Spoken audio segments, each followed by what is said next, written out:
A'udzu billahi minasyaitonir rajim. Bismillahirrahmanirrahim. Alhamdulillahirabbil alamin. Wassalatu wassalamu ala Rasulillah wa ala alihi wa sahbihi ajma'in. Alhamdulillah, puji dan syukur kita kehadirat Allah Subhanahu wa taala. Selawat dan salam ke atas junjungan besar Nabi Muhammad sallallahu alaihi wasallam, keluarga baginda, sahabat baginda, muslimin dan muslimat yang dirahmati Allah sekalian. Assalamualaikum warahmatullahi taala wabarakatuh. Alhamdulillah, pada malam ini dalam suasana pandemik COVID-19 yang semakin tinggi, kalau kita lihat statistiknya pada hari ini, insya-Allah rakan-rakan yang sedang mendengar di page kita pada hari ini, di page Gen Surau Putrajaya, di page Gen Ustaz, di page Surau Al-Farabi, di page Karantina Tahfiz Malaysia.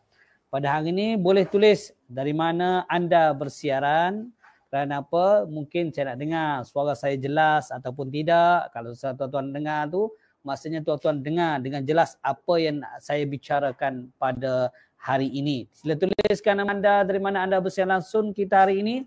Program anjuran Surau Abdul Rahman Al-Auf Sara Putrajaya pada hari ini dalam tahun baru, yang mana insya-Allah kita bersama dengan penceramah yang sentiasa kita kenali, yang mana di antara di TV, di kaca TV sering beliau terlihat, yang mana bersempena dengan sambutan Ma'al Hijrah pada hari ini, yang mana insya-Allah mudah-mudahan perkongsian kita pada hari ini tajuknya Tahun Baru. Tahun baru, cerita baru, azam baru dan harapan baru. Semuanya nak yang baru. Kita jangan ada bini baru, sudahlah. Jadi insya-Allah tuan-tuan dan puan-puan yang dirahmati Allah Subhanahu wa taala. Alhamdulillah Nora Yusof dengan suara saya dengan jelas ya. Terima kasih. Begitu juga rakan-rakan yang lain, Nur Hisham. Alhamdulillah suara jelas. Assalamualaikum warahmatullahi wabarakatuh. Jadi insya-Allah saya bersama dengan Ustaz Amran Yusof, yang mana penceramah kita pada malam ini. Tuan-tuan like, tag, share, kongsikan. Rawang clear, terima kasih daripada Rawang, Bandar Tasik Puteri ke. Alhamdulillah. Kita bersama dengan penceramah kita pada hari ini, Ustaz Amran. Assalamualaikum Ustaz. Waalaikumsalam warahmatullahi wabarakatuh. Clear tak? Alhamdulillah, clear suara Ustaz. Alhamdulillah. Alhamdulillah. Alhamdulillah, kita kena sentiasa doakan tuan-tuan, tuan guru kita ni, supaya mereka ni dikurniakan kesihatan oleh Allah di pada COVID-19, yang mana kalau kita lihat ramai alim ulama sudah pun meninggalkan kita pada malam ini. InsyaAllah kita bersama dengan tuan guru kita pada hari ini, mudah-mudahan apa yang akan disampaikan oleh beliau dapat kita dengarkan bersama-sama. Apa yang disampaikan oleh intipati-intipati yang disampaikan untuk kita hayati bersama-sama pada malam ini. Yang mana tajuk sebagaimana saya katakan tadi, tahun baru. Tahun baru Ma'al Hijrah kita 1443 Masihi, yang mana kemarin kita laksanakan program-program banyak serata seluruh di Putrajaya pun kita laksanakan di peringkat kebangsaan. Terima kasih kepada Rizwan Syari, alhamdulillah suara clear. Terima kasih kepada Muhammad Hairi Ahsan, kongsikan. Terima kasih juga kepada Samsul Ibrahim, Anissa dan daripada Bandar Tun Hussein On. Jadi Ustaz, kalau kita lihat pada hari ini ya, sambutan Ma'al Hijrah ini setiap tahun kita sambut.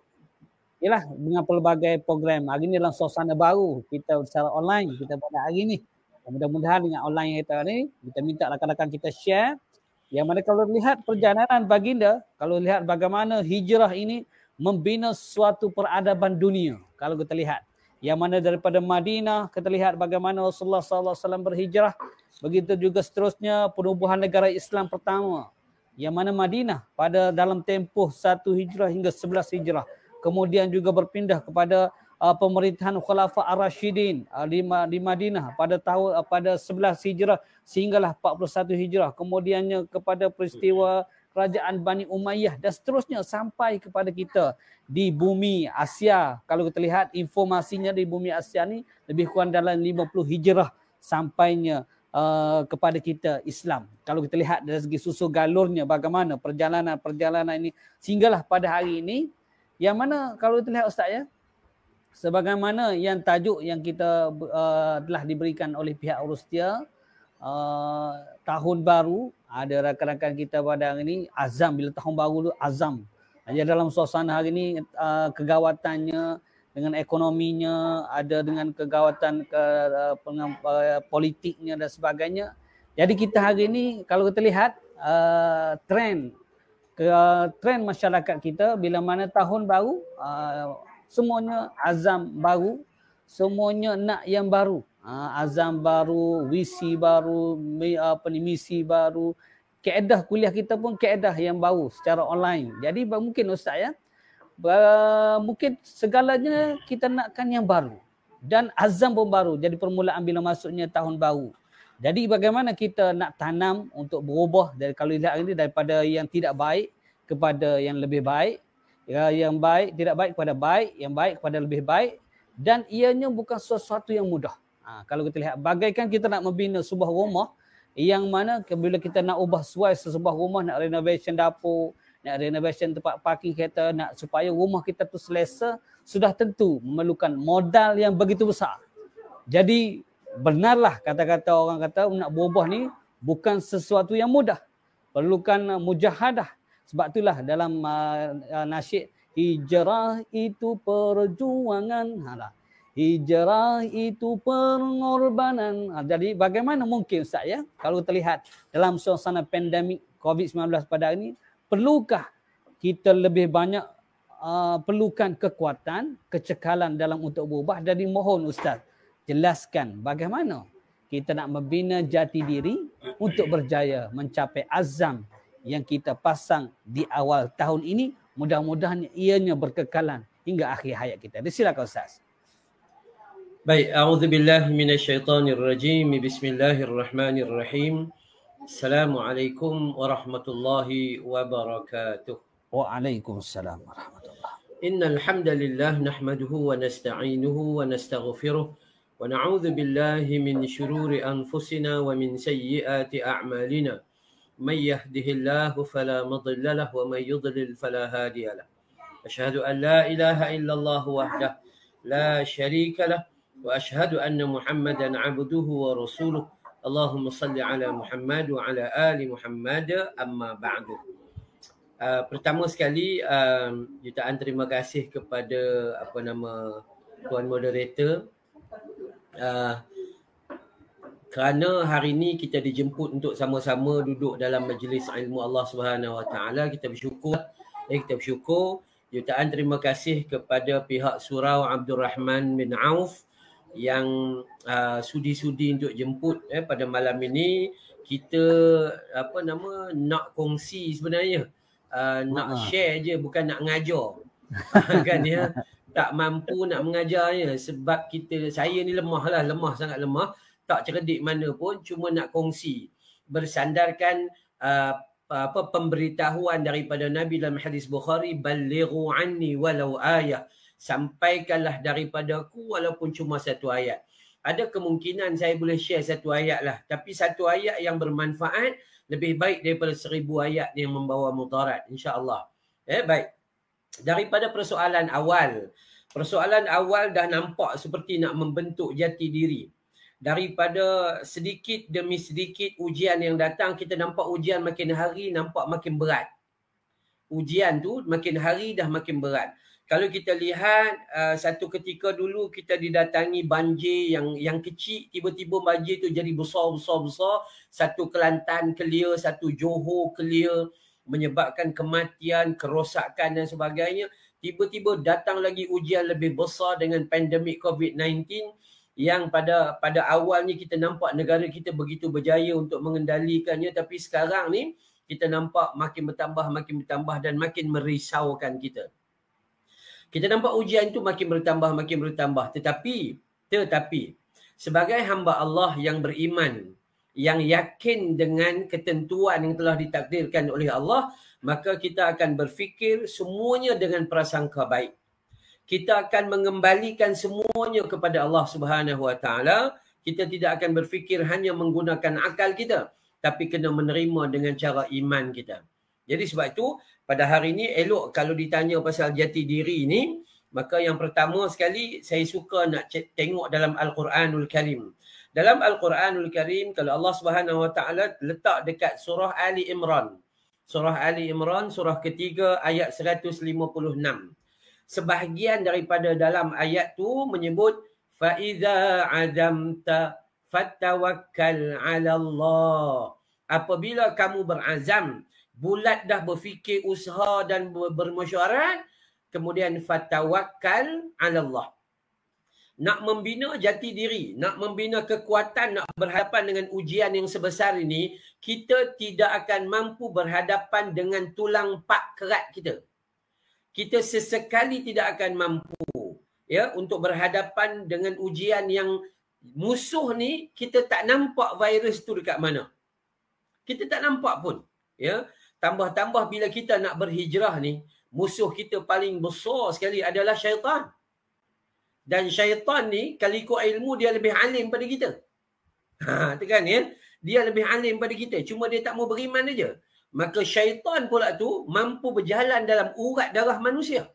Mana mungkin kita mampu untuk berhadapan dengan dia, melainkan kita kembalikan harapan bantuan kita daripada Allah Subhanahu Wa Taala. Maka sebab tu apabila kita berbicara tentang kita nak perlukan jati diri, nak capai azam ni, kadang-kadang azam tinggal azam aja. Kalau nama tinggal nama azam aja kan ya. Memang begitu pun. Bukan main pulun beli diary, Islamic diary contoh. Dia tulislah 2 minggu. Kemudian dia tinggal terus sampai ke penghujung. Tapi itulah manusia. Manusia bila sampai satu ketika, maka dia membina azam. Maka itu tanda baik.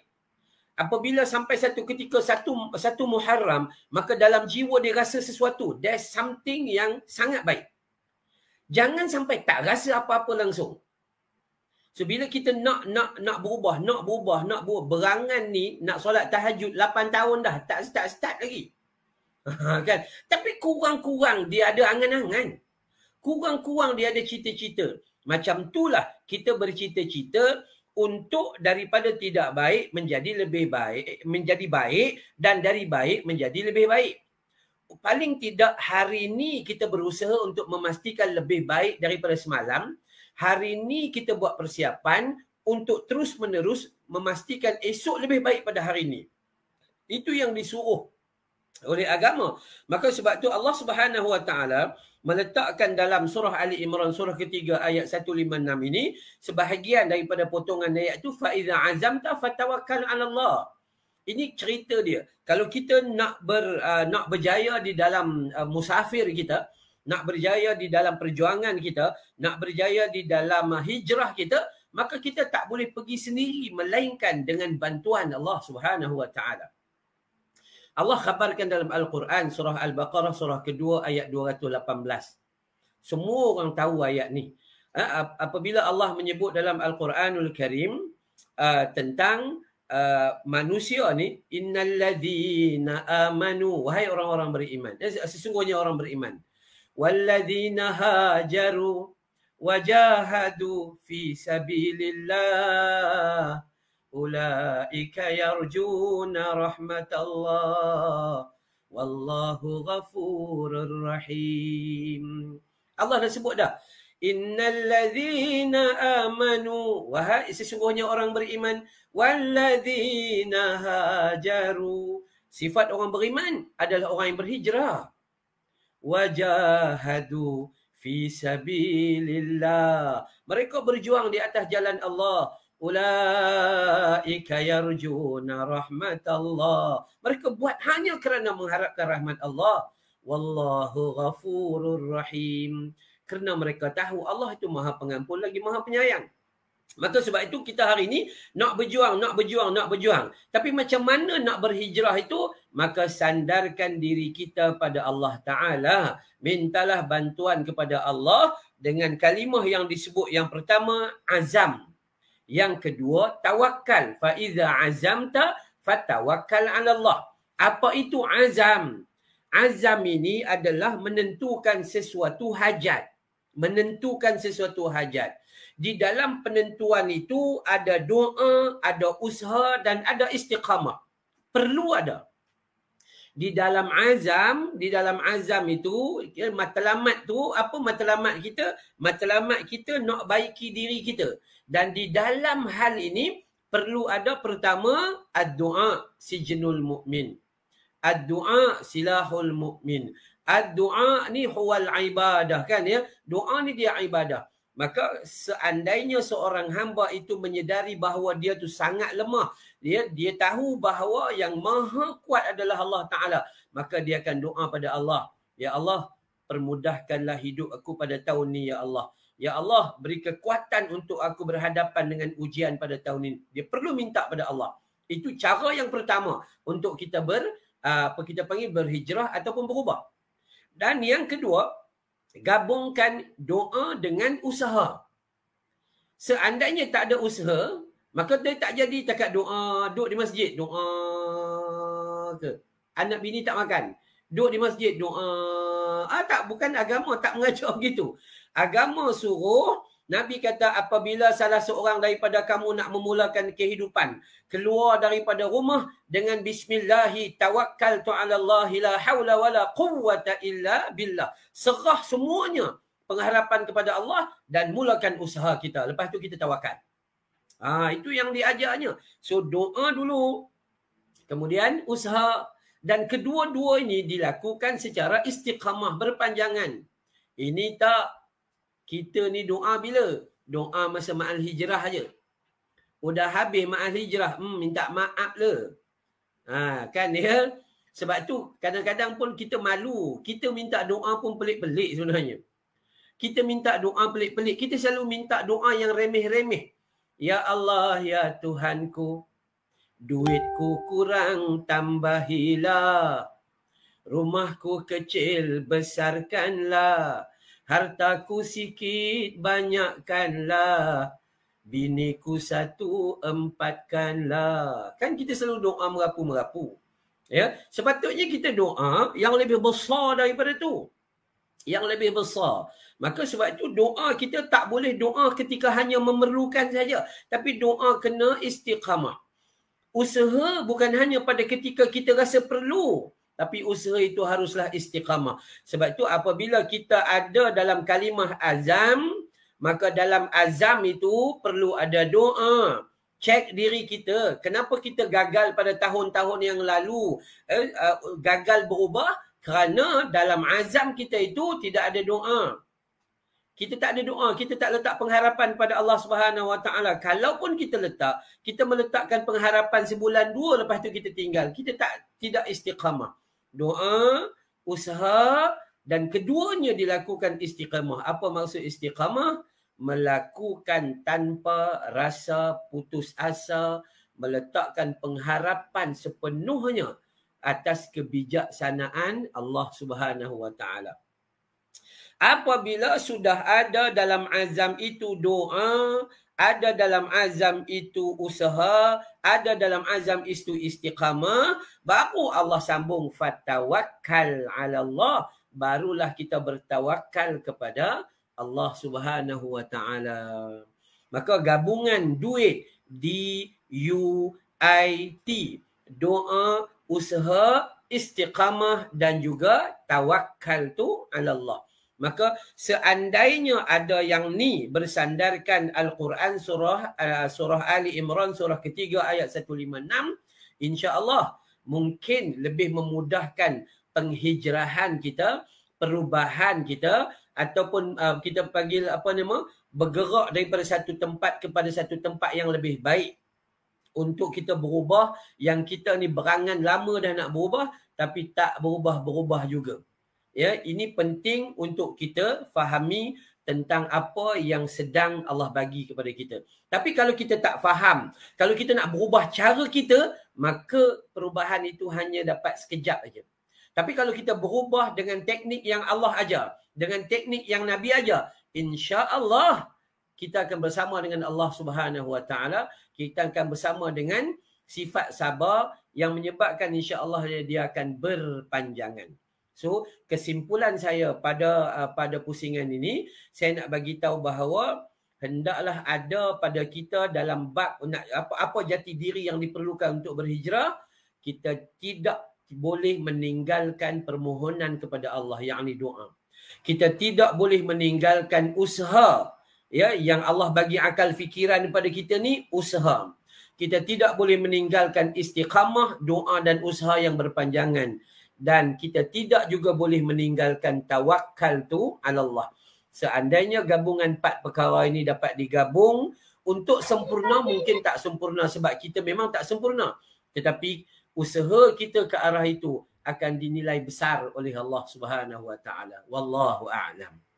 Okey. Begitu sinonimnya saya, DUIT. Sekarang ni duit di manakah duit kan. Jadi semuanya nak duit. Jadi dengan ustaz kaitkan dengan hijrah kita pada hari ni, yang mana nak, macam saya ibaratkan sebentar tadi, bahawa kita nak renovation rumah memerlukan duit yang begitu banyak. Nak dapat duit nak kena usaha yang begitu lebih. Nak usaha bagaimana kena ikhtiar dan tawakal kepada Allah Subhanahu Wa Taala. Subhanallah. Begitulah kita setiap hari duk berkhayal sebagaimana ustaz kata, berangan. Nak bangun tahun ni 1443, 2 tahun dah aku diuji dengan Covid ni. Lepas ni aku tak nak tinggal duha dah. Hari tahun Ma'al Hijrah pertama tu kira duha 20 rakaat dia buat. Hari pertama. Masuk hari kedua 2 rakaat pun rasa berat. Jadi bagaimana? Kerana apa? Kena yang mana pentingnya istiqamah. Yang mana nak berubah sesuatu tu kena ada keazaman yang kuat, nak beristiqamah. Dan terima kasih pada rakan-rakan Khalifah Faizal Putra, Muhammad Khairi, Ihzan dan Hasan yang mana sudi tagkan kawan-kawan sebanyak mungkin, Nuraini Abbas, yang mana juga terima kasih banyak-banyak di atas kesudian kalian bersama dengan kita. Daripada Indonesia pun ada ustaz, peminat ustaz. Peminat Ustaz Amran Bollywood. Jadi insya-Allah daripada Dumai, subhanallah, terima kasih banyak-banyak. Jadi ustaz, kalau kita lihat dalam suasana pandemik pada hari ini, sebagaimana firman Allah Subhanahu Wa Taala di dalam ayat saya ingat, wala nabluwannakum bisyai'im minal khaufi wal ju'i wa naqsim minal amwali wal anfusi wath thamarat wa basyiris sabirin. Yang mana kita diuji ustaz pada hari ini. Kalau lihat statistik hari ini juga subhanallah begitu membimbangkan kita, 19,991 kes tempatan. Allahu Akbar. Kita ni lah daripada berapa bulan dah anak-anak kat rumah ni tak keluar-keluar ustaz. Kita je keluar beli barang makan, balik tu terus mandi sebagainya. Kalau tengok kes kematian pada hari ni pun subhanallah 201 kes mati. Kalau kita lihat Facebook kita setiap hari ada di wall tu, sahabat dah kembali ke rahmat Allah, Al-Fatihah dan sebagainya. Subhanallah. Kita diuji dengan ketakutan, diuji dengan ada yang hilang keluarganya. Kalau tengok daripada ayat tadi, diuji dengan hilang takut, minal khauf, diuji dengan kelaparan dan sebagainya. Jadi ustaz, saya nak berbalik pada satu soalan kepada ustaz lah. Dalam suasana PKP kita pada ini, berkurung di rumah terlalu lama. Kadang-kadang yalah, bila lama-lama berkurung ni, bangun tidur, bilik air, pergi ke dapur, lepas dapur, depan TV lepas ke dapur pula ustaz. Itulah rutinnya harian. Minggu demi minggu, bulan demi bulan, dah hampir 2 tahun kita duduk main tawaf gitu. Terkurung, tak boleh nak rentah negeri. Musim derian pula ustaz. Nak balik kampung tak boleh. Sedara duk update. Oh, durian, manggis, subhanallah. Jadi, baiklah dengan adik-beradik juga. Lama tak berjumpa. Sedara mara adik-beradik dah 2 tahun tak boleh nak beraya dan sebagainya. Ibu bapa jauh berada di kampung. Jadi, begitu sudah tentu jiran tetangga lah yang merupakan jadi ahli keluarga terdekat. Macam kita pada hari ini di taman. Jiran tetangga lah yang ambil berat sekiranya ada masalah, sekiranya begitulah. Jadi begitulah rutin kita. Hingga timbul moto kita jaga kita. Kenapa? Kita kena jaga kebajikan sama kita. Kalau kita lihat di bandar, ibu bapa mengharapkan jiran-jiran, anak-anak, mereka tolong tengokkan anak-anak keadaan mereka sekiranya jiran ni kena COVID positif dan sebagainya. Di kampung juga kalau terlihat, harapkan jiran-jiran tetangga tengok ibu bapa kita mengharapkan jiran tetangga kita pula tengok ibu bapa kita yang berada di kampung. Kita juga pergi kerja ataupun kalau ada jiran tetangga kena COVID sebagainya, kita mengharapkan jiran tetangga. Jadi dalam suasana pada hari ini, mungkin jadi ustaz nasihatkan bagi mereka yang punya sifat tidak ambil pedulilah. Ialah tidak ambil peduli hal orang sebelah menyebelah jiran tetangga. tak jaga tepi kain orang, jangan masuk langkai orang. Jangan masuk langkai, jaga tepi kain tak apa. Jadi mungkin kalau lihat malah menganggap kadang-kadang dia orang kadang nak apa kena ambil sibuk tahu orang apa sebab apa motor tu kita jaga kita. Kadang-kadang dia terbawa-bawa, kita jaga kita sampaikan ada kepentingan diri sendiri dan sebagainya. Jadi malah menganggap beban pula jika duduk bersebelahan dengan jiran yang susah, ada jiran yang sakit dan sebagainya. Jadi dalam Islam sendiri Ustaz sudah tentu mengutuk. Dalam Islam ni tidak setujulah dengan sikap-sikap jiran yang sebegini. Masing-masing buat hal, jiran susah pun tak ambil peduli dan sebagainya. Kadang-kadang sehingga ke dia sendiri pun menyampah pula tengok jiran. Jadi mungkin saya boleh jelaskan, mudah-mudahan tahun ini, tahun 1443 pada hari ini, mereka sedar akan kesilapan-kesilapan. Tak payahlah kita nak mengutuk sesama jiran tetangga kita. Tak payahlah kita nak menciptakan keaiban dan sebagainya. Dan mungkin supaya mereka sedar akan kesilapan kita, macam saya sendiri pun mungkin ada terlepas pada sebagainya. Jadi mungkin bagaimana kita nak jelaskan, minta Ustaz jelaskan sedikit supaya tahun ini kita berubah, kita semakin rapat dengan saudara mara, kita semakin rapat dengan jiran tetangga. Kerana apa?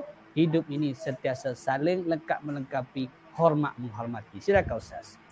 Baik, bismillahirrahmanirrahim. Perkara paling awal kita nak kena pastikan dalam diri kita, manusia tidak pernah mampu untuk berdiri sendiri. Manusia tidak pernah mampu untuk berdiri sendiri. Ketika dia lahir, dia dilahirkan oleh orang lain. Ketika dia dimandikan kali pertama dengan dimandikan ketika mati, orang lain yang mandikan. Ketika dia nak jadi pandai, orang lain yang mengajar dia, cikgu dia. Ketika dia bekerja, orang lain yang bayar gajinya. Ketika dia pergi kedai nak bayar makan, orang lain yang tolong masakkan untuk dia. Ketika dia sakit, doktor yang rawat dia. Dia tak boleh rawat sendiri. Kan? Macam-macam keadaan. Sampailah ketika dia mati, dia tak merangkak sendiri pergi ke kubur, melainkan orang lain yang nguruskan. Kau janganlah nyombong benar. Tapi disebabkan manusia tu sifat dia begitu. Sifat manusia sombong, bongkak, takabur tu kadang-kadang ni manusia ni punya sombong lebih daripada syaitan. Lebih. Kalau kita baca hadis Muslim, tuan-tuan puan-puan, sama ada orang Putrajaya atau orang mana-mana lah yang ada dalam ni. Kalau kita baca dalam hadis, kita akan dapati Nabi kata apabila azan dilaungkan, maka berlarilah setan-setan kerana takutkan suara azan. Azan ni setan lari. Kita bukan kata lari, datang pun tidak. Tu kan. Dia buat tak peduli je. Rupa-rupanya lari tidak, datang pun tidak. Maka rupanya kita terlebih setan daripada setan. Tu manusia. Tu manusia ni dia memang macam tu. Dan kalau kita kaji sifat, kalau kita kata kita nak nyombong lah, apa benar yang kita ada? Apa pun kita tak ada sebenarnya. Kita dicipta daripada setitis air mani je. Air mani bukan datang daripada langit. Kalau datang daripada langit, boleh buat 7 salingan dan tapisan. Air mani bukan datang daripada bawah bumi. Kalau datang daripada bawah bumi, boleh buat reverse osmosis. Air mani cuma datang daripada tempat pembuangan najis saja. Macam mana kita boleh sombong sedemikian rupa? Maka sebab itu, pada hari ini, kita nak bercakap sebelum kita bersifat sombong kepada jiran, adik-beradik, saudara mara atau sesama Islam, cek diri kita dulu tengok. Sebab tu Nabi pernah bersabda dalam hadis yang sahih. Ya, sahabat kata, kami melihat Nabi mengambil berat tentang jiran ni sehingga kami menganggap bahawa jiran itu layak menerima harta pusaka. Walaupun memang jiran tak layak, tapi nampak seperti Nabi bila memberi peringatan.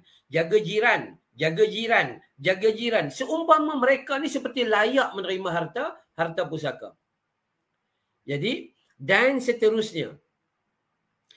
Nabi SAW menyebut di dalam hadis riwayat Imam Tabrani, Ibnu Abi Dunya dan Al-Hakim. Hadisnya Hasan Sahih. Nabi SAW menyebut bahawa sebaik-baik manusia di sisi Allah adalah manusia yang paling banyak memberi manfaat kepada manusia lain. Cuba cek diri kita tengok. Kalau kita nak sombong, Hadis tu kata manusia yang paling baik di sisi Allah. Bukan manusia yang paling baik di sisi manusia, tapi manusia yang paling baik di sisi Allah adalah manusia yang paling banyak memberi manfaat kepada orang lain. Dan amalan yang paling baik di sisi Allah adalah memberi kegembiraan kepada orang lain. Allah tak kata manusia yang paling baik di sisi Allah adalah bangun solat tahajud 40 rakaat. Baca Quran 30 juzuk. Kan ya, sedekah jariah begitu begini dah. Allah bagi tahu, Nabi bagi tahu dalam hadis Nabi sallallahu alaihi wasallam yang sahih bahawa sebaik-baik manusia di sisi Allah adalah manusia yang paling banyak memberi manfaat kepada orang lain. So kalau diri kita, cek mak dengan ayah kita, apa manfaat yang kita bagi. Kalau diri kita, suami, cek apa manfaat kepada isteri kita yang kita bagi. Apa manfaat yang kita bagi pada anak-anak kita. Apa manfaat kepada adik-beradik kita yang memerlukan. Apa manfaat pada jiran kita di sebelah kanan, di sebelah kiri, di sebelah depan dan di sebelah belakang. Udahlah kita tak bagi manfaat. Lebih teruk pula tu. Nyombong pula tu. Nyombong lagi. Maka bahayanya. Dalam kubur dia tak tanya siapa ayah dan ibumu. Tetapi dia tanya man ikhwanika. Siapa saudara kamu? Siapa saudara kita yang paling dekat sekali?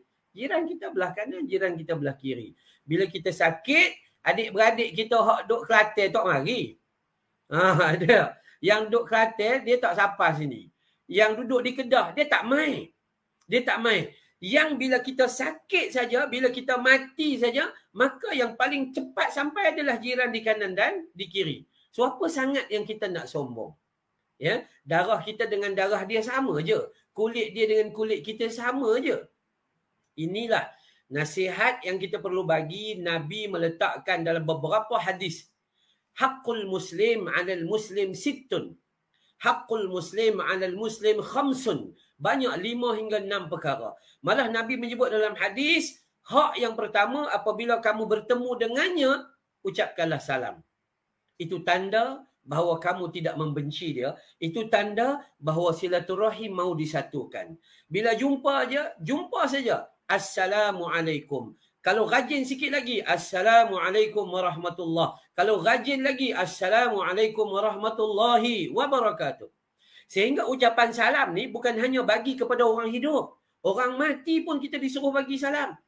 Kita lalu di sebelah kubur. Assalamualaikum ya ahli al-qubur. Ya assalamualaikum ya ahli diyar minal mu'minin wal muslimin wa inna insyaallahu bikum lilahiqun. Memang kita disuruh. Kalau kita jenis tak bagi salam, maka kita tak termasuk dalam hadis yang Nabi kata tu. Hak di antara sesama umat Islam, jumpa bagi salam. Nombor 2, hak sesama umat Islam adalah memenuhi undangan. Kalau dia jemput, PKP tak boleh lah. Ya, PKP tak boleh. Waktu yang normal, kalau dia jemput, wajib kita hadir. Kita tak boleh menyombong. Tak naklah pergi ke kenduri dia tu. Roti canai aja dia sebagainya. Kan mentang-mentang dia meniaga roti canai. Tu kan ya. Tak boleh. Wajib hadir. Bahaya tu. Sebab bila kata hak, maka dia layak dituntut di negeri akhirat. Yang ketiga, hak di antara umat Islam ni apa? Memberi nasihat jika kita rasa dia tu perlu diberi nasihat. Bagi nasihat. Cuma nak bagi nasihat pun kena jaga-jagalah. Takut kita pun sebenarnya tak berapa sihat. Jadi nak bagi nasihat dengan orang. Yang keempat, apabila dia bersin dan kita dengar daripada dia alhamdulillah, maka doakanlah dengan yarhamukallah. Semoga Allah merahmatimu. Dahsyatnya Islam. Suruh doa kepada teman kita. Yang kelima, hendaklah apabila dia sakit, kamu ziarahi dia. Dan yang keenam, apabila dia mati, maka uruskan jenazah dia, iring sampai ke tanah perkuburan. Ini hadis sahih Muslim. Maka kalau mengikut perintah yang Nabi bagi tahu, maka sebenarnya kita ni berat akan dipersoalkan di mahsyar nanti tentang jiran. Kalau kita nyombong pada hari ini, bahayalah. Sangat bahaya. Maka kita takut kesombongan itu akan berpusing balik dan tembak kita balik. Kesombongan. Kan? Tapi tak bolehlah. Seandainya kita ada orang yang sombong pada kita, maka Nabi pesan, hadapilah kejahatan itu dengan kebaikan. Jangan sombong pula. Kalau sombong, maka kita dengan dia 2 kali 5, 5 kali 2 lah, perangai sama juga. Maka sebab itu dalam hal hijrah ni, eloklah Ustaz tanya tentang jiran ni. Wahai jiran, tolonglah hijrahkan sikap kita. Supaya jiran sebelah rumah itu, dia selamat daripada lisan kita, selamat daripada tangan kita. Itu tanda orang beriman. Ya, Nabi menyebut dalam hadis sahih, tanda orang yang beriman adalah bila jiran dia itu selamat daripada mulut dia. Dia tak mengata. Dia tak mengata, dia tak marah jiran dia tak sakitkan hati jiran dia dengan menggunakan mulut dia. Dan selamat daripada tangan dia. Orang tu, kita tak ceroboh rumah orang. Kan, ini parking kereta depan rumah orang. Depan rumah dia biar kosong. Tu pun ada juga. Sidai baju depan rumah orang. Sedang depan rumah dia buat lain-lain. Ini pun pelik manusia. Maka jaga-jaga. Maka kerana apa? Kerana jiran besok dia akan jadi saksi juga kepada kita di syurga nanti. Kan? Sebab tu bila kita melihat hadis yang saya baca tadi tu, iaitu sebaik-baik manusia adalah manusia yang paling banyak memberi manfaat kepada orang lain. Jadi selain daripada kita memberi manfaat kepada ayah bunda kita, kepada pasangan hidup kita, anak-anak kita, dan orang yang paling hampir yang kita kena beri manfaat adalah jiran kanan, jiran kiri, depan dan belakang. Yang ni dah tentu. Sebab tu saya suka Ustaz, pada waktu ini pihak surau ni, dia bukan sekadar buat ceramah aja, bukan sekadar buat sambutan je. Pihak surau ni dia kena buat satu tindakan ziarah secara memberi bantuan. Ya, ziarah dengan memberi bantuan. Saya daripada awal saya ceramah 10-15 tahun dulu saya dah bagi tahu dah. Pihak surau tak boleh bagi ceramah semua, panggil buat ceramah, lepas tu makan nasi Arab. Itu kan, itu bukan. Teknik yang lebih besar adalah pihak surau sepatutnya melakukan ziarah. Seminggu sekali ziarah. Seminggu sekali ziarah. Seminggu sekali buat aktiviti ziarah daripada rumah ke rumah ahli qaryah dia. Barulah itu tanda kita benar-benar ada dakwah. Ziarah rumah yang pertama sekali, rumah orang yang duduk dekat taman kita tak nampak muka dia di masjid. Rumah dia yang kena pergi ziarah. Nanti besok dia tuntut kat akhirat, tak ada siapa pun datang dakwah kat aku. AJK pun nyombong, dia kata gitu. Tu kan ya. Maka pergi ziarah rumah orang ni. Kenapa? Sebab kita membawa dakwah Nabi SAW. Rumah AJK tak payah pergi. Sebab AJK dah banyak bungkus dekat kambing. Kan ya. Jadi AJK tak payah. Rumah orang yang kedua adalah rumah orang yang dulu datang masjid tapi sekarang dah tak datang. Mungkin kecil hati dengan AJK Masjid. AJK Masjid pun samsing kampung dodol. Kan mulut bukan main mengata ke orang, tak padan. Rumah orang yang ketiga adalah rumah orang sakit, rumah orang perlu bantuan dan sebagainya. Maka ini semua sunnah Nabi SAW. Jangan kita duduk dalam masjid tu aja. Nabi kan sebut bahawa apabila kita selesai solat maka bertebaranlah. Al-Quran kan sebut pada hari Jumaat gitu. Bertebaranlah kamu ke atas muka bumi Allah SWT dengan memberi manfaat kepada orang yang lain. Tambah-tambah pada waktu pandemik. Macam Ustaz kata tadi, jiran tolong jaga anak-anak kita kan. Jiran tolong perhati rumah tangga kita kalau kita di kuarantin, di pusat kuarantin dan sebagainya. Maka sebab tu saya katakan bahawa kena ingat kita ni perlu belajar menjadi manusia yang baik, bukan manusia yang terbaik. Dan seandainya kita pun tak jadi baik, maka Allah nak tengok usaha kita nak jadi baik. Sebab tu saya selalu kata, kalau katalah solat duha yang Ustaz beritahu tadi tu kan. Ya, solat duha. Berangan ya-yalah. Ya, 1 Muharram nak solat duha. Ya Allah. Berangan tu 6 kali Muharram dah sebenarnya. Tak buat juga. Tapi ada angan-angan tu paling tidak lah. Maka dia pun buat solat duha. Hari pertama solat duha sampai 28 rakaat. Tak ke gila namanya. Sedangkan Nabi buat maksimum 8 rakaat aja. Agak-agak muka kita ni agak-agak berapa? 2 udah lah. 2 simple-simple aja. Esok buat lagi. Lusa buat lagi. Dalam hal macam ni, kita perlu berusahalah untuk memperbaiki diri kita. Dan yang paling penting, ini semua jiran-jiran ni adalah satu benda yang sangat penting. Ustaz, kita boleh bangun tahajud solat 20 rakaat. Kita boleh baca Quran satu hari 4-5 juzuk. Tapi kita kadang-kadang terlalu berat bila dengar orang susah kita nak pergi tolong.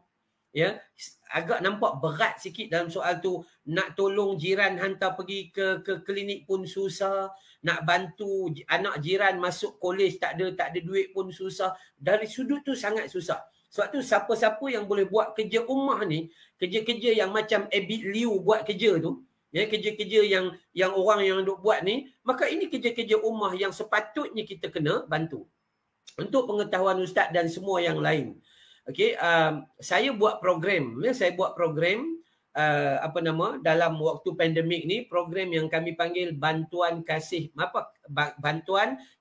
mama. Okey, saya buat atas nama isteri saya, arwah isteri saya meninggal 3-4 bulan yang lepas. So kita ambil harta yang dia tinggalkan tu kami buat. Dan kita, bila kita buat ni, kita dapati Allahu Akbar, ramainya orang susah. Ramai orang susah. Ya, sebab tu janganlah kita sombong dengan orang lain. Kerana kita takut nanti Allah pula marah kat kita. Pada hari ini bila kita ada kelebihan, tegur-tegurlah sahabat handai kita. Cari-carilah ruang untuk buat kebaikan. Kerana apa? Kerana Allah telah menyatakan dalam Quran, dalam surah Ali Imran, surah ketiga ayat 133. Allah pesan, wasari'u ila maghfiratim mir rabbikum wa jannatin arduhas samawati wal ardh uiddat lil muttaqin. Bersegeralah kamu mencari keampunan daripada Tuhanmu dan melakukan amal untuk mendapatkan syurga yang seluas langit dan bumi, yakni diberi kepada orang yang bertakwa. Jangan tangguh lagi untuk ambil berat pasal jiran. Jangan tangguh lagi untuk ambil berat pasal mak bapak, pasal adik-beradik, pasal siapa sahaja. Asalkan yang pertama sekali, kena ambil berat orang yang seagama dengan kita. Kemudian ambil berat juga orang yang bukan seagama dengan kita. Moga-moga dia menjadi dakwah kepada mereka. Sehingga mereka nampak Islam tu sangat indah. Dan mereka itu minat untuk masuk kepada agama kita. Wallahu a'lam. Begitulah cantiknya Islam, Ustaz, ya. Bila kita saling melengkapi. Kalau kita lihat hari ini, kalau kita lihat masyarakat kita, apatah lagi kalau kita lihat di bandar-bandar hari ini, rumah yang bertingkat-tingkat, Ustaz, kadang-kadang masuk rumah, yalah, dia kadang-kadang dia buat tak tegur jiran pula. Dia basuh pula. Dia duduk tingkat 20. Basuh pula. Dalam surat tu dah bagi tahu jangan basuh, boleh mop je. Habis dengan jiran-jiran basah rumah dia. Kadang-kadang sampai ada satu kes sampai runtuh kabinet jiran bawah tu. Sebab apa? Allah. Dia basuh air tu meresap. Ya, subhanallah. Ini bagaimana kalau lihat dalam hadis Rasulullah sallallahu alaihi wasallam, Ustaz pun dah ceritakan tadi bagaimana, yang mana ada, saya teringat satu hadis Rasulullah sallallahu alaihi wasallam. Jadi man kana yu'minu billahi wal yawmil akhir falyukrim. Yang mana siapa yang beriman dengan Allah yang akhir ialah memuliakan jiran. Dan begitu juga dalam hadis satu lagi, yang mana dalam hadis Muslim, kalau tak silap saya, yang mana Rasulullah SAW bagi tahu tidak masuk syurga orang yang membuat jirannya tidak berasa aman daripada gangguannya. Subhanallah. Jadi pada hari ini, marilah sama-sama dalam suasana, walaupun tema COVID, kita jaga kita, jangan sampai kita terbawa-bawa. Kita pentingkan diri sendiri, tapi kita jaga kita dari segi konsep COVID tadi. Tetapi dalam segi amalan kehidupan kita, kita kena ambil berat berkaitan dengan jiran saya. Sebagaimana Ustaz duk buat. Ya, subhanallah. Begitu baik. Baru kita tahu ramai orang masalah dalam memerlukan bantuan. Ada jiran kita hilang pekerjaannya. Dah berapa tahun dah bisnes dia diuji oleh Allah Subhanahu Wa Taala. Jadi apa kata kita saling membantu, sebagaimana Ustaz dah kata tadi, peranan surau. Mana alhamdulillah Gen Surau Putrajaya pun hari ini buat merata tempat yang mana membuat semua program sembako kasih lah, macamlah untuk kita sama-sama buktikan bahawa Islam tu hebat. Kita kurangkan banyak duduk mengata kita pakat buktikan bahawa Islam ni hebat melalui amal ibadah kita. Jadi Ustaz, kita balik kepada rakan-rakan kita ni, ada bertanya Ustaz. Rakan-rakan kita ni daripada Nur Alia Izzati, Nur Alia Izzati bertanya kepada kita, Ustaz. mungkin kita ambil masa sikit. Yang mana adakah betul, dia kata Ustaz, adakah betul tindakan, nanti saya highlightkan di ruangan, betul tindakan menjauhkan diri dari jiran yang suka membawang Ustaz. Ada juga ni, dia ada grup dia Ustaz, grup bawang, membawang putih, membawang merah dan sebagainya. Kalau dia jelah duduk petang-petang tu nak pergi keluar tak boleh, duduk membawang sampai yalah kadang-kadang membawang ni pun tak bagus juga, dan tim mengumpat tu tengok tu dan sebagainya. Jadi mungkin bagaimana pandangan Ustaz? Dia hanya sekadar beri salam, senyum bila jumpa. Mungkin Ustaz bagi pencerahan. Baik, terima kasih kepada Nur Alia Izzati.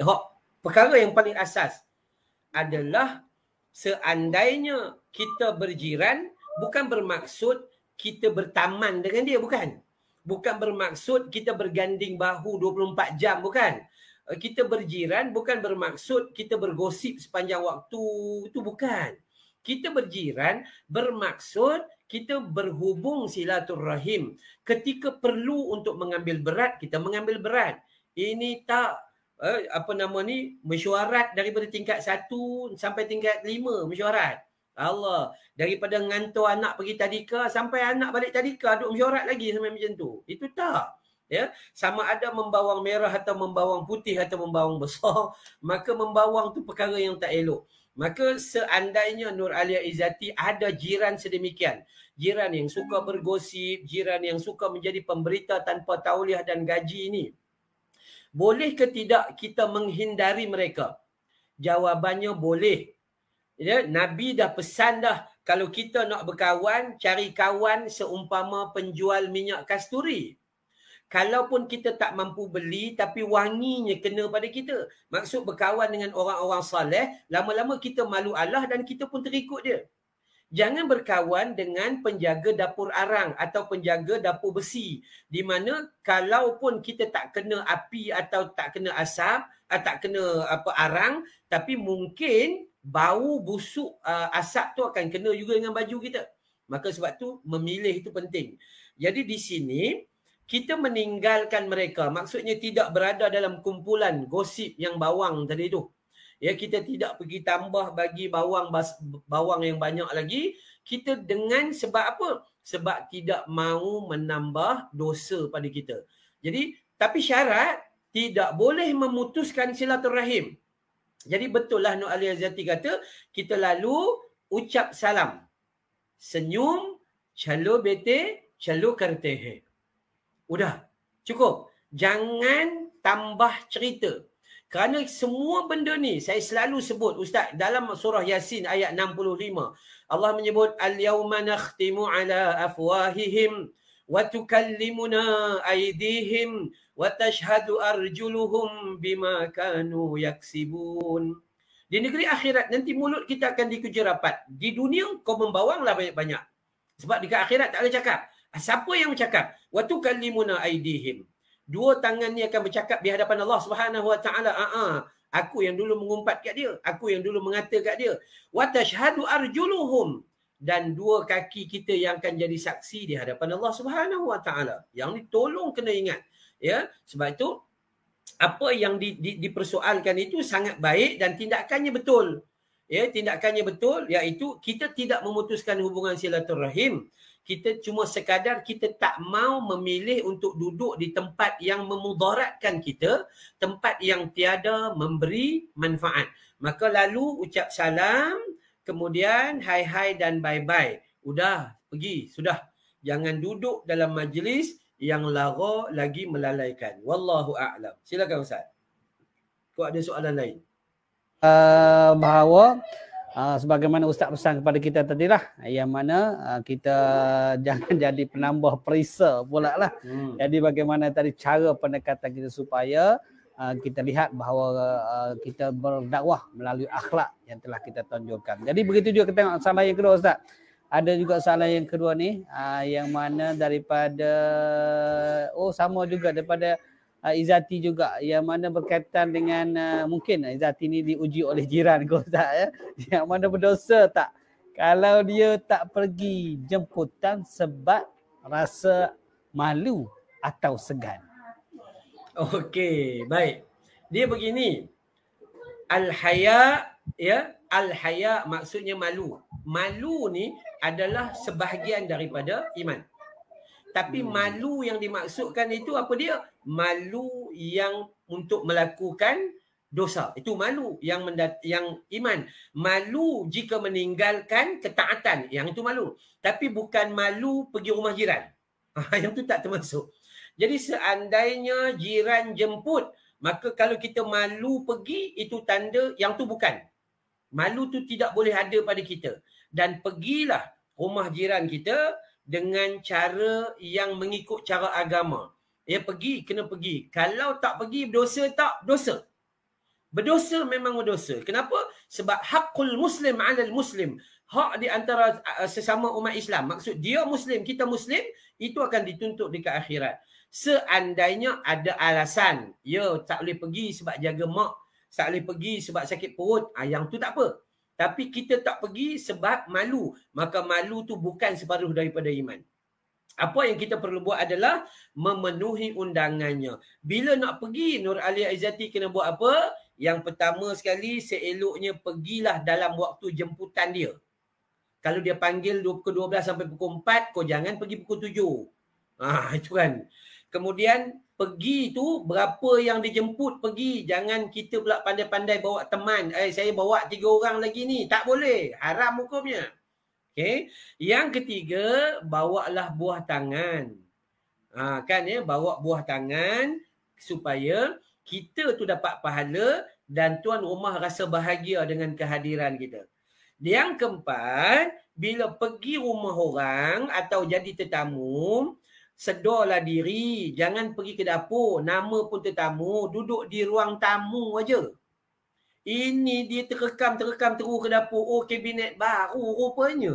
Itu tak boleh. Tak boleh. Duduk je dekat situ. Dekat ruang tamu. Dan seterusnya, seandainya kita dijamu makan oleh tuan rumah, maka habiskanlah makanan tu. Kerana tuan rumah seronok bila kita makan. Kalau boleh tanya dia lagi, ada lebih tak bungkui? Kan, ya. Kita disuruh macam tu. Cuma fashion kita, minta maaf cakap Ustaz, kita orang Melayu, biasanya kalau pergi rumah orang kita tak nak makan. Malu lah, segan lah, malu. Dan makan, seketul tu tak ada seorang yang nak ambil. So, kita kena faham yang ni, maka hadirlah. Dan malu yang tadi bukan malu yang separuh daripada iman. Dari iman tu. Jadi ziarah perlu, penuhi undang-undang perlu, ni undangan perlu, kerana itu tuntutan di dalam Islam. Wallahu a'lam. Begitulah kita dalam musim durian pada hari ini, dalam musim cempedak pada hari ini. Nak bawa kalau ada sebiji dua tu bagi kongsi-kongsi lah. Kita masak buat apa ni, bubuk apa ke ataupun serawa durian, bagi-bagi kat jiran tetangga. Jadi insya-Allah mudah-mudahan perkongsian tadi menambahkan erat kita nak berazam tahun baru pada hari ini dalam suasana pandemik pada hari ini, sebagaimana yang telah dinyatakan pengguru kita tadi, perkongsian yang begitu baik untuk sama-sama kita amalkan. Jadi Ustaz, sedar tak sedar kita dah pun mencecah pada dekat menghampiri 1 jam kita punya diskusi kita pada hari ini. Sekejap saja. Tak puas dengan Ustaz, tak dengar lagi dengan Ustaz Bollywood, kata Ustaz Amran Bollywood. Jadi Syah, kalau dalam suasana pada hari ini Syah, yang mana untuk dalam ruangan yang soalan yang terakhir mungkin hari ini, yang mungkin Ustaz boleh bagi pesanan lah sikit bagaimana untuk kita didikkan kepada anak-anak kita pada hari ini yang duduk kat rumah. Yalah, mereka duduk kat rumah daripada beberapa bulan duduk kat rumah, belajar PDPR, bini pun sampai stres, isteri pun sampai stres, belum berceramah apa-apa, habis tajuk lah ceramah kat rumah tu kan. Kalau dia orang nak keluar main, tak boleh, takut COVID. Sebab apa? COVID sekarang ni, varian baru ni melalui udara pun ada. Jadi bagaimana masa berkurung ini, inilah mereka sepatutnya diajarkan tentang adab. Jadi sudah sekian lama anak-anak kita ni tidak, masjid ditutup, sekolah ditutup, rumahlah jadi masjid. Kita pindahkan peranan masjid tadi ke rumah kita. Jadi kita pindahkan peranan sekolah tadi di rumah kita. Kita pindahkan peranan madrasah tadi di rumah. Jadi kita buat sekolah, buat untuk anak-anak. Kita buat masjid tu untuk bersama dengan keluarga, tempat mereka belajar segala-galanya. Dan apa? Kita lah ibu dan ayah sebenarnya yang mendidik. Baru kita tahu susahnya nak jadi cikgu ni kan. Nak didik anak dengan PDP yang ni tak cukup laptop, yang ni internet, yang ni duk main game dan sebagainya. Jadi mungkin kita sebagai ibu bapa jadi suri teladan buat mereka. Contoh, kita sebagai mak ayah, kita nak anak main game. Kita dalam masa kita duk main TikTok. Kita dah tengok. Dia buku tu. Anak pun stres. Apa barang tengok. Ayah semua kita buat kerja sekolah, dia duk main handphone dan sebagainya. Jadi mungkin Ustaz, dalam rumah ni pun anak-anak boleh kita didik mereka supaya jaga disiplin berkaitan salat. Ayah buat jadual. Hari ni Angah jadi, kalau anak dah besar, jadi imam dan sebagainya. Jadi mungkin bagaimana kita bila melangkah semula ke dunia luar nanti, dah habis, mungkin kita dah COVID, insyaAllah habis lepas ni, mungkin mereka melangkah keluar nanti, mereka tak rasa dah kekok nak untuk pergi ke masjid. Mereka tak rasa kekok lah nak. Sebab apa? Kita dah terbiah dalam rumah. Jadi sebagai cerita baru, azam baru, harapan baru, tahun baru 1443 Hijrah, mudah-mudahan masih belum terlambat untuk mungkin Ustaz berikan kata-kata nasihat untuk diri saya sendiri pun sebagai ibu dan ayah yang punya anak-anak yang dalam proses membesar pada hari ini, untuk kita corakkan anak masing-masing agar mereka ni beradab, agar mereka ni berakhlak, agar mereka ni berdisiplin. Kerana apa? Anak-anak kita zaman sekarang ni kalau bawa lah dalam luar musim pandemik, kita bawa balik rumah atuk dia. Dia tak tanya khabar atuk dia. Dia tanya, "Tok, wifi ada?" Wifi. Subhanallah. Dia tak tanya atuk dia tu sihat ke apa, dia tanya wifi okey tu. Sebab apa? Dia nak buat keluar gadget-gadget dia. Subhanallah. Jadi begitulah masyarakat kita. Ini mungkin Ustaz boleh bagilah pesanan untuk diri saya dan rakan-rakan di luar sana supaya kita nak corak anak kita yang lebih beradab, berdisiplin dan berilmu pengetahuan. Silakan Ustaz. Baik, bismillahirrahmanirrahim. Peringatan untuk saya juga, peringatan untuk Ustaz, peringatan untuk semua orang. Semua orang.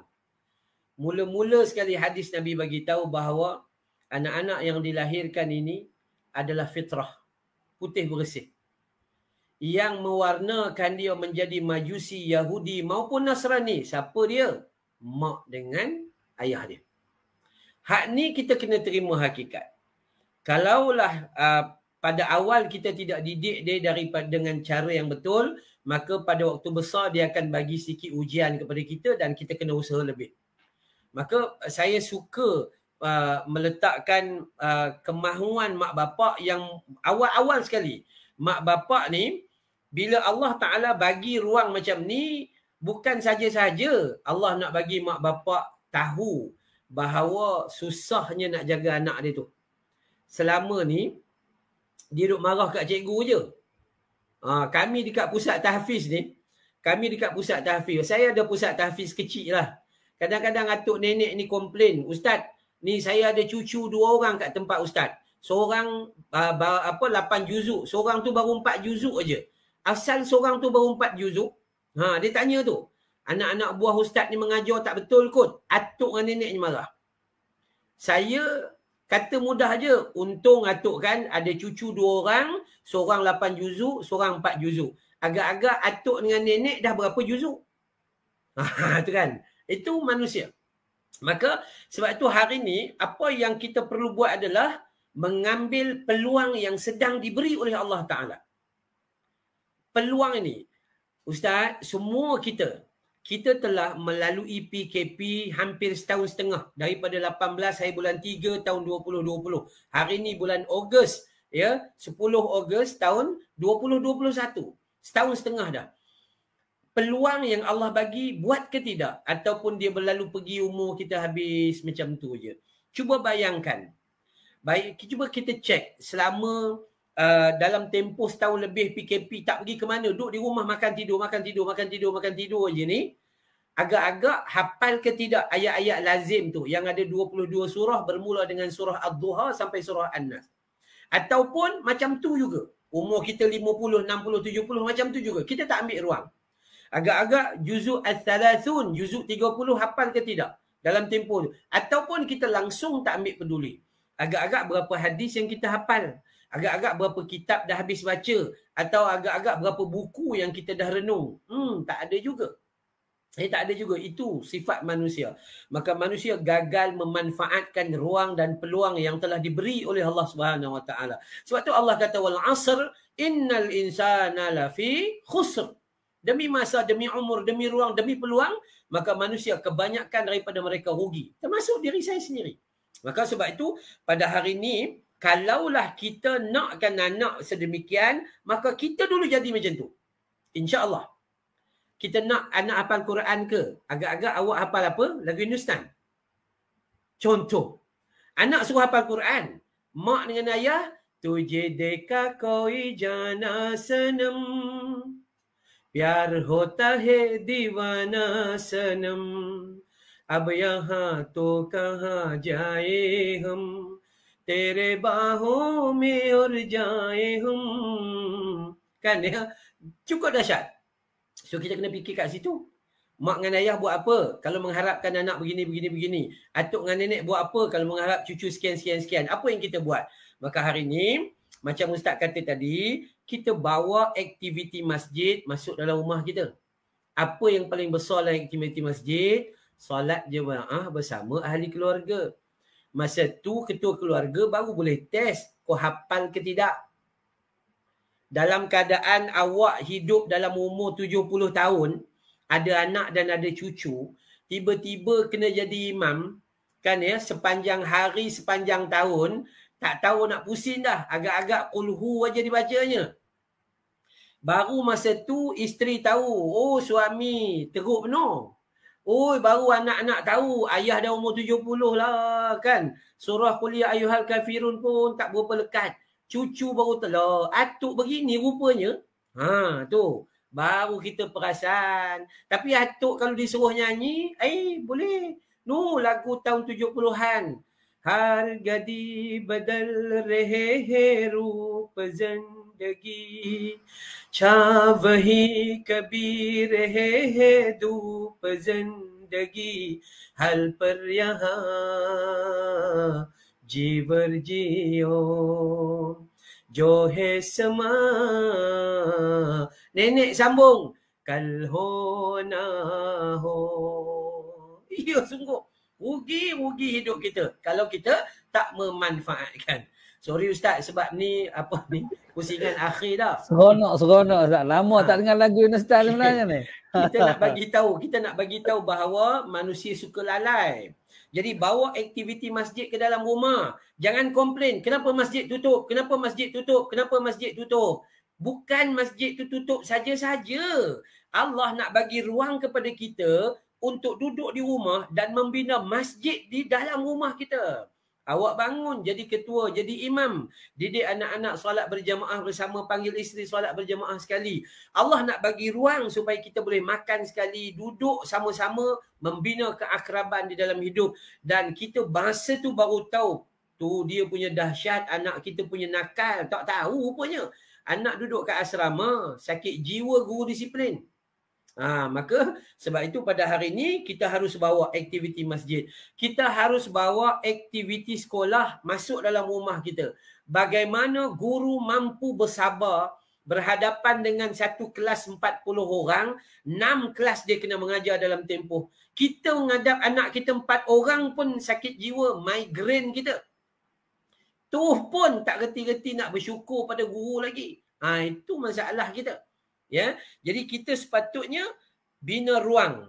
Ya, seorang ayah, seorang ibu bina ruang untuk buat apa? Untuk tampilkan akhlak yang sempurna atau jadi role model kepada anak-anak, insya-Allah. Tapi mau tak mau kita kena terima hakikat. Hakikatnya apa? Hakikatnya kita ni lemah. Kita tak cukup kuat. Jadi tugasan kita hanya Allah nak tengok usaha kita. Bukan Allah nak tengok kejayaan kita. Janganlah risau Ustaz. Orang tu anak dia 6 orang hafal Quran Ustaz. Anak saya yang seorang ni pun tak jadi-jadi. Sabar je lah. Anak Nabi Adam pun jadi pembunuh. Qabil jadi pembunuh. Kan? Anak Nabi Nuh dengan isteri Nabi Nuh kafir. Bukan angkat tayar motor, bukan. Kafir. Isteri Nabi Lut penyokong LGBT. Adik-beradik Nabi Yusuf. Nabi Yusuf pun tak boleh jaga, dicampaknya Nabi Yusuf dalam perigi buta. Nabi Muhammad SAW tak mampu bagi hidayah kepada Abu Talib. Abu Talib mati tak dapat kalimah syahadah. Tambahan kita yang biasa-biasa ni, maka tak adalah kemampuan kita melainkan Allah nak tengok usaha kita, doa kita, istiqamah kita dan tawakal kita hak disebut tadi tu. Ya Allah nak tengok duit kita tu, bukan nak tengok ringgit kita, nak tengok duit tu, DUIT tu. Dan kejayaan itu, kegagalan itu hak milik Allah Ta'ala. Walaupun kita gagal, tapi dalam usaha kita menang. Sebenarnya di sisi Allah dah menang dah. Sebab tu untuk berhijrah kita tidaklah perlu untuk bersusah payah sampai melampau sangat, tapi ikut sunnah Nabi, buat sedikit-sedikit, berubah sedikit-sedikit, buat berpanjangan. Jangan terus-terus hijrah, solat tahajud 40 rakaat. Tak ada harapan besok tidur sepanjang zaman. Maka kita kena buat mengikut step by step, kerana kita ni sangat-sangat lemah. Jadi kesimpulan saya bagi pusingan ni, saya katakan bahawa apa dia perlu buat? Mak dan ayah dulu mulakan kebaikan, kemudian didik anak-anak kita untuk buat kebaikan, ajak dan ajar mereka untuk buat kebaikan. Insya-Allah perkara yang luar biasa boleh menjadi biasa. Tapi kalau kita biarkan yang luar biasa kekal begitu, kita tak cuba biasakan, akhirnya perkara itu tetap menjadi luar biasa sampai bila-bila. Wallahu a'lam. Apa yang telah dinyatakan oleh yang berbagai ustaz sebentar tadi, betapa pentingnya lah kita. Di dalam kita nak berhijrah pada hari ini, yang mana proses itu memerlukan suatu kekuatan dalaman. Yang mana itulah yang dikatakan iman, yang mana iman bukan hanya sekadar di hati, bukan hanya sekadar di bibir, tetapi buktikan melalui amal perbuatan kita. Sebagaimana pesan Tuan Guru kita sebentar tadi bahawa kita sebagai ayah mampu menghafal lagu. Lama tak lagu Nustan, lagu Dil Tulpagahi kita boleh ingat, Kush Hotahi kita boleh ingat. Tapi ayat duk main dalam PKP, duk main Inna Atoina daripada awal kahwin sampailah ada cucu 3. Jadi inilah musim masanya untuk kita berubah, kita berhijrah, kita sedar kemampuan kita sebenarnya boleh. Sebagaimana ustaz hari ni mampu berceramah, dalam masa ceramah juga mampu buat rentak hindutan supaya masyarakat tertarik. Orang yang minat ustaz tadi sudah tentu menonton.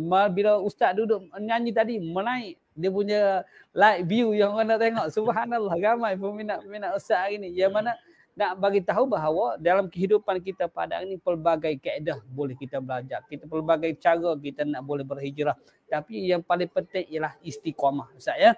Jadi mungkin ada satu di akhir nanti sebelum akhir kita ada satu pesanan daripada penaja. Saya terlupa untuk kita tonton sedikit montaj daripada Sarah pada ini, dan di akhir nanti saya minta Ustaz Kopas dalam 2 minit dan Ustaz doa terus nanti insya-Allah. Sama-sama kita tonton montaj daripada penaja program kita pada malam ini. Silakan sama-sama kita saksikan.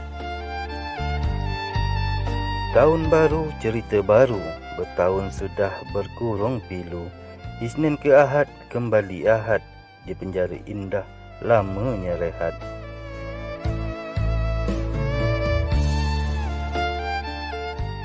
Tiada daya melawan sendu, poket kosong, hutang menunggu.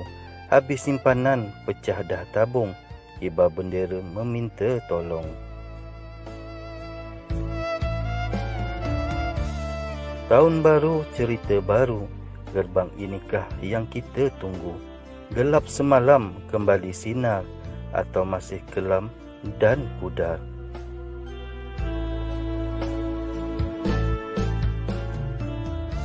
Azam baru, harapan baru, semoga esok seperti dulu. Masjid penuh, sekolah dibuka, imam semangat, cikgu pun suka.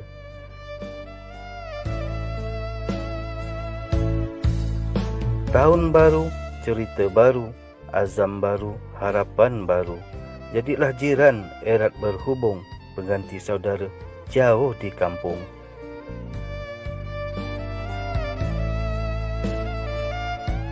Selamat menyambut tahun baru 1443 Hijrah dari AJK dan seluruh ahli karya Surau Abdul Rahman Auf, Prison 11, Putrajaya.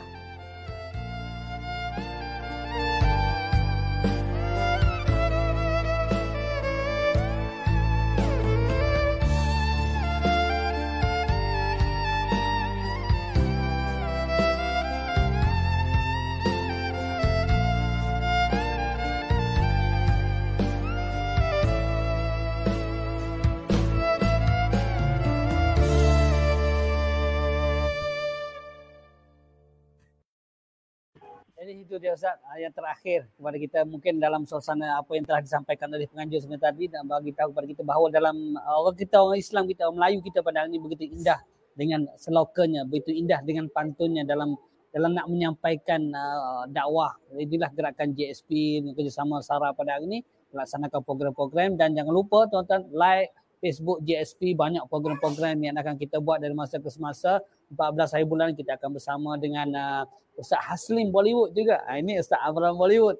14 hari bulan ni Ustaz Haslim Bollywood kita bersama dengan lagi ada dalam program-program lain di page karantina nanti pada 12 hari bulan kita bersama dengan Datuk Badri Syah. Kerana apa? Kita nak berhijrah. Kita nak mulakan kehidupan baru dengan ilmu-ilmu yang benar-benar. Jadi mungkin akhir Ustaz. Di akhir dalam 2 minit mohon bagi pesanan penggulungan kita pada hari ini, pesanan terakhir pada Ustaz dalam sempena tahun baru pada hari ini untuk kami amalkan bersama. Silakan Ustaz. Baik, bismillahirrahmanirrahim. Pesanan yang paling jelas adalah pesanan daripada Allah Subhanahu Wa Taala. Saya dah sebut tadi dan saya ulang balik supaya kita fokus balik dalam Al-Quran, dalam surah Ali Imran, surah yang ketiga ayat 133, bila mana Allah menyebut wasari'u ila maghfiratin min rabbikum wa jannatin arduhas samawati wal ard uiddat lil muttaqin. Wasari'u, bersegeralah, jangan tangguh lagi. Ini dah masuk tahun baru ni. Jangan tangguh lagi. Tahun lama dah berlalu pergi. Kalau untung-untung, kalau rugi-rugi. Jadi bersegeralah. Bersegera tu buat apa? 2 benda. Yang pertama, buatlah amal sehingga kita tu cari keampunan daripada Allah Ta'ala. Wasari'u ila maghfiratin. Cari keampunan. Minta ampun, istighfar banyak-banyak kerana kita banyak dosa. Dan seterusnya yang kedua, carilah amal yang membina jalan-jalan besar kita, jalan-jalan utama kita menuju syurga Allah Ta'ala.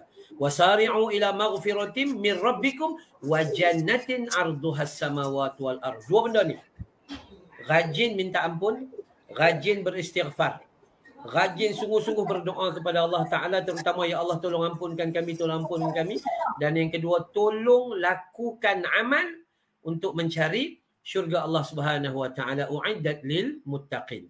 Kalaulah ini 2 benda kita iringkan dia seiring dan sejalan, insya-Allah. Kerana kemenangan besar seorang hamba di sisi Tuhannya bukan berapa banyak amalnya itu, tapi kerana dia memperoleh keampunan. Kerana Allah Subhanahu Wa Ta'ala ni dia seronok dan suka untuk memberi keampunan. Allah tidak pernah bosan dan jemu untuk beri keampunan kepada hambanya. Tapi hambanya sombong, bongkak, lagi takabur untuk meminta ampun. 2 benda tadi, tolong ingat sekali lagi, minta ampun selalu dan carilah amal untuk menuju syurga Allah Subhanahu Wa Ta'ala. InsyaAllah. Bismillahirrahmanirrahim. Alhamdulillahi Rabbil Alamin wassalatu wassalam ala sayyidil mursalin wa ala alihi wa sahbihi ajma'in. Ya Allah, ya Rahman, ya Tuhan kami, ampuni dosa kami, ya Allah, di tahun lalu, ya Allah. Ampuni dosa kami di tahun yang lalu, ya Allah. Ampuni dosa kami di tahun yang lalu, ya Allah. Dosa besar maupun yang kecil, ya Allah. Dosa sengaja maupun tak kami sengajakan, ya Allah. Dosa yang tersembunyi maupun yang nyata, ya Allah. Dosa yang dahulu maupun yang semasa, ya Allah. Ya Allah, ampuni dosa ayah dan ibu kami, ya Allah. Pasangan hidup kami, ya Allah. Dosa mereka yang kami kasihi, ya Allah. Anak-anak dan seluruh ahli keluarga kami, ya Allah. Teman-teman dan jiran-jiran kami, ya Allah. Umat muslimin wal muslimat yang hidup maupun telah meninggal dunia, ya Allah. Ya Allah, rahmati kami di tahun baru ini, ya Allah. Ya Allah, berkati kami di tahun baru ini, ya Allah. Ya Allah, jadikan tahun baru ini penuh manfaat bagi kehidupan kami, ya Allah. Sallallahu ala Muhammad wa ala alihi wa sahbihi wa baraka wa sallam. Walhamdulillahi Rabbil Alamin. Amin, amin, doa dipohon. Mohon sejahtera program kita sempurna. Di singgah online ini kita semua berhimpun Semoga Allah merahmati tuan guru kita dan kita semua. Jadi insya-Allah apa yang telah disampaikan oleh yang berbagai Ustaz Amran tadi, kita dapat ambil sama-sama, kita amalkan dan kita sebarkan di dalam keluarga kita dan kita amalkan dalam kehidupan kita insya-Allah. Saya bagi pihak Surau Sarah mengucapkan jutaan terima kasih kepada Ustaz. Mudah-mudahan kita berjumpa lagi di lain saran di lain ketika. Jangan lupa Geng Surau Putrajaya akan mengadakan program. Yang mana program sebagaimana yang tertera di hadapan adalah bersempena dengan Ma'al Hijrah. Kita bersama hari ini, kita bersama dengan Ustaz Amran Bollywood. Lusa dan kita akan bersama juga dengan Ustaz Haslin Bollywood dan insya-Allah Ustaz Hamdan Bollywood akan bersama dengan tuan-tuan juga nanti. Jadi begitu kita dalam program dalam kita semarakkan online, kita juga program kuliah bulanan yang insya-Allah bersama dengan Datuk Badli Shah anjuran karantina tahfiz Malaysia dan banyak lagi program-program. Nak tahu program kita, like Facebook Geng Surau Putrajaya. Sama-sama kita sebarkan maklumat yang telah kita sampaikan. Mudah-mudahan saya bagi pihak penganjur mengucap terima kasih, maaf di atas kekurangan Ustaz. Saya doakan mudah-mudahan Ustaz dikurniakan kesihatan, dijauhkan daripada penyakit yang COVID-19, dikurniakan kesihatan dalam redha Allah. Begitu juga dikurniakan anak-anak yang saleh dan saleh yang berjaya dunia, berjaya di akhirat. Dan begitu juga kepada rakan-rakan yang sudi menonton kita pada malam ini, Naraini Abbas, semualah yang bersama-sama kita, Engineer IR Azhari, Al-Nara. Terima kasih banyak di atas bersama tuan-tuan dan puan-puan pada hari ini. Bersama dengan kita, mudah-mudahan kita jumpa di lain serial ketika. Saya mengucapkan terima kasih sekali lagi. Assalamualaikum warahmatullahi taala wabarakatuh.